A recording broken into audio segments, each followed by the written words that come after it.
बच्चे को थी खांसी की बीमारी, लेकिन डॉक्टरों ने चला दी टीबी की दवा और किडनी हो गई फेल। अब खान सर इसी बच्चे से शुरू करने जा रहे हैं डायलिसिस सेंटर की शुरुआत। खान सर का ऐलान, हमारे हॉस्पिटल में पेशेंट को मरीज कहकर नहीं बल्कि गेस्ट कहकर बुलाया जाएगा। खान सर ने बनाया नया नियम। जी हाँ, खान सर ने अपने एक क्लास में बताया कि इस डायलिसिस सेंटर की शुरुआत के पीछे एक बच्चे की दर्दनाक कहानी जुड़ी है। करीब 12 से 13 साल का यह बच्चा खांसी से परेशान था। इलाज के दौरान स्थानीय डॉक्टरों ने उसे टीबी समझकर दवाइयां दे दी, जबकि उसे टीबी नहीं थी। गलत दवाओं की हेवी डोज से उसकी किडनी फेल हो गई। अब उसे हमेशा डायलिसिस की जरूरत पड़ती है, जिसमें काफी खर्च भी आता है। हालांकि अभी उस बच्चे का डायलिसिस किसी दूसरे अस्पताल में चल रहा है। खान सर की कोशिश है कि उनके डायलिसिस सेंटर की शुरुआत उसी बच्चे से हो।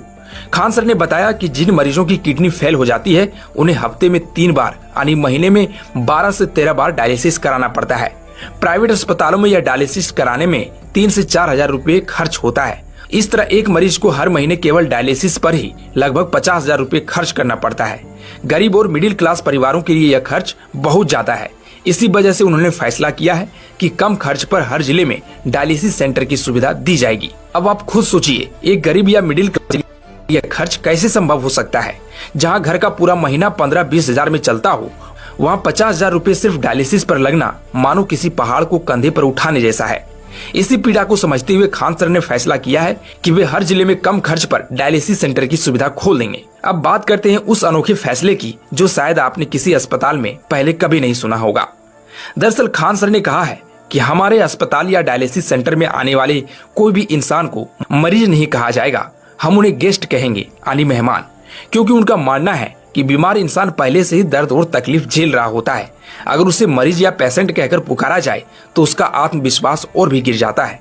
लेकिन अगर वही इंसान गेस्ट कहलाए तो उसे लगेगा कि वह सम्मानित है, वह सिर्फ इलाज कराने नहीं बल्कि मेहमान बनकर आया है। मतलब यह सोच किसी साधारण डॉक्टर या अस्पताल की नहीं हो सकती है। यह सोच केवल उसी इंसान की हो सकती है जिसने गरीब की पीड़ा को करीब से देखा हो। अब जरा सोचिए उस बच्चे की माँ के बारे में जो हर हफ्ते 3 बार अपने बच्चे को अस्पताल ले जाती है। बच्चा चुपचाप बैठा रहता है, माँ की आंखें भर आती है, लेकिन वह मजबूरी में कुछ नहीं कर पाती। ऐसे हजारों परिवार हैं जो दिन रात यही संघर्ष झेलते हैं।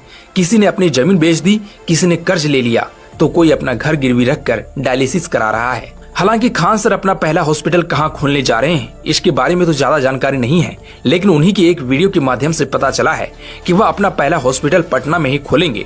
उनका कहना है कि पहले हम लोकल से शुरुआत करेंगे, ताकि अगर दूसरी जगह अस्पताल खोलने में कोई परेशानी आए तो हमें पहले ही पता चल जाए। मतलब खान सर का साफ साफ कहना था कि मैं पटना में हॉस्पिटल खोलूंगा, यहाँ पर मुझे क्या क्या परेशानियों का सामना करना पड़ता है वह मुझे पहले ही पता चल जाएगा, तो दूसरी जगह अस्पताल खोलने में मुझे आसानी होगी। मतलब खान सर ने साबित कर दिया कि अगर इरादे नेक हो तो एक शिक्षक भी लाखों जिंदगियों को बचाने का काम कर सकता है। आज वह बच्चा जिसकी किडनी फेल हो गई, वही उस डायलिसिस सेंटर का पहला गेस्ट बनेगा और यहीं से शुरू होगा वह सफर जो आने वाले समय में अनगिनत परिवार को राहत देगा।